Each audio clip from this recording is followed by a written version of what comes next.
Welcome back to our video series, MMORPG Classes 101, where we're taking a look at the way a class is expressed in various MMORPGs. This includes the essentials like combat, utility, and what style of play the class facilitates. And then we tie it all together by asking what, if any, aspect of that class should Pantheon, Rise of the Fallen, the upcoming MMORPG by Visionary Realms, consider when they're designing said class.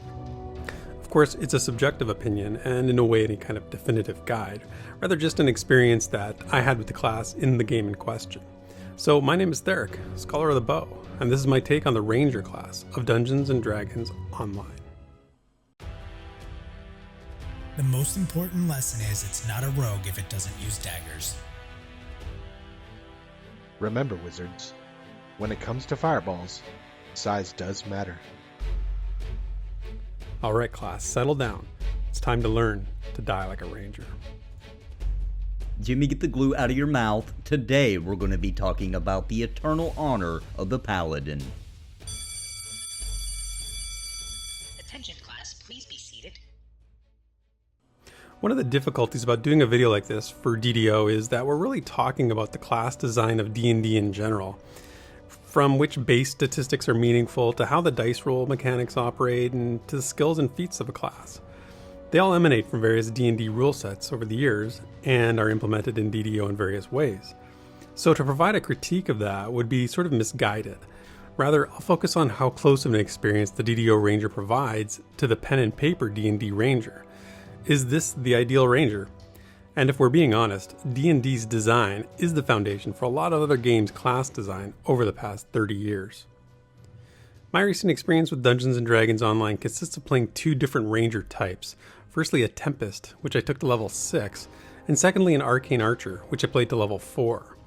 You specialize into these classes through class enhancement points when leveling, and we'll talk more about these in the class identity part of the video. But at its core, the baseline Ranger in DDO is described as follows. Rangers are extremely versatile combatants. They can act as scouts, can wield two weapons at once, and are lethal with a bow. It's also noted that they're good at soloing in DDO. So let's examine the combat, utility, pace of play, and identity alignment of the class. DDO's ranged combat is what you might get if you crossed an FPS game with an MMO. It's very action-oriented, almost in the style of an ARPG where your mouse could give out at any minute from click exhaustion. But it isn't fast in the way that Guild Wars 2 is automatic fast, where the primary attack is you're clicking on the skills and then it just happens. This is more about furiously clicking on the mobs to get shots off as fast as possible. You can also use your skills, but they tend to be very specific purposed and on a very long cooldown. I really found it hard to find much to say about the Ranger combat in DDO, to be honest. It's not really tactical in any way, and it's kind of mindless. I'd prefer it to be much slower, more impactful. Even Guild Wars 2's high-speed combat was better than DDO. This is the middle-of-the-road approach that doesn't really do much either way, and it just ends up being kind of meh. There were skills I had for both builds that were useful in the right scenario. So like my Arcane Archer's flaming summoned axiomatic arrows were good for damage, and the numbers that floated up made me feel like I was assisting the group. However, if I had to choose, I think I enjoyed the melee combat of the Tempest over the ranged combat of the Arcane Archer. The melee offered more involved combat and at least a more visceral feel. I feel like there's a lot I didn't experience here, so I don't want to be too critical. Perhaps the Deepwood Sniper is the real shining star Ranger in DDO, or the high-level Tempest really comes into its own. So I'll take the easy road here, and for a grade with regard to combat, I'll give the DDO Ranger a B. In our EverQuest 2 videos, all of us mentioned the ability bloat. Well, if ability bloat is the disease, DDO is what happens when you employ the nuclear option. At level 6, I barely had enough active skills to fill one action bar. The Ranger's utility in DDO was basically just an outdoor rogue. In the harder difficulty dungeons, I think it's fair to say you'd never want to take a Ranger to do a rogue's job, given the prevalence of traps, locked doors, and secret walls in this game. Outdoor areas are not what DDO really focuses on, so the Ranger kind of gets left behind a little. Again, I don't have a lot to say about it. I'd give the Ranger's grade in utility in DDO a D-. Pace of play is where DDO really loses me. And maybe I'm just being too much of a traditionalist, but D&D, even some older MMOs, were about encounters. What do I mean by an encounter? Well, an encounter that lasts long enough to make you consider which skills to use. For example, a battle long enough to have one mob cast a buff on another mob And I can see that happen and therefore use my Dispelling Arrow, for example, to remove that buff. I mean, why have these incredibly detailed character builders if 80% of the battles are rapid clicking fiestas? There are some boss battles that you get closer to this, but DDO doesn't really do regular encounters. Rather, it gives you a stream of steady quick fights on your way to a potential encounter more often than not. This is by no means a problem that's unique to DDO, and a lot of modern MMOs give players great tools, but the content is too fast to make them relevant. It's a fundamental mismatch that's become ubiquitous in the genre. Perhaps it just stands out more to me in DDO. The original turn-based game reimagined into something else highlights the deficits in doing so. What would DDO have been if it had brought the slower, more methodical pace of pen and paper D&D to the MMO genre? I think of games like XCOM, where you have a party acting in turn-based scenarios, and I think that would have been preferable to what DDO brings to the table. So pace of play gets an F. DDO is a victim of its own lineage, and the Ranger gets hit harder than some of the other classes, I think.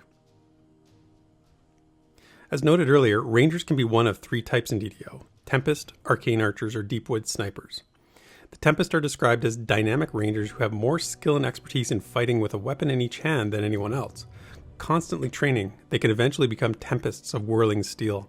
So this build focuses on dual-wielding melee weapons for both offensive and defensive potency, with core skills like Shield of Whirling Steel and Tempest. I kept it simple and I invested points only in the offensive Whirling Blades line, which gives me +1 to hit and damage while dual-wielding. The Arcane Archer Rangers are masters of archery. They can create their own powerful arrows and launch them at enemies with incredible speed. When they focus on a single target, they rarely miss.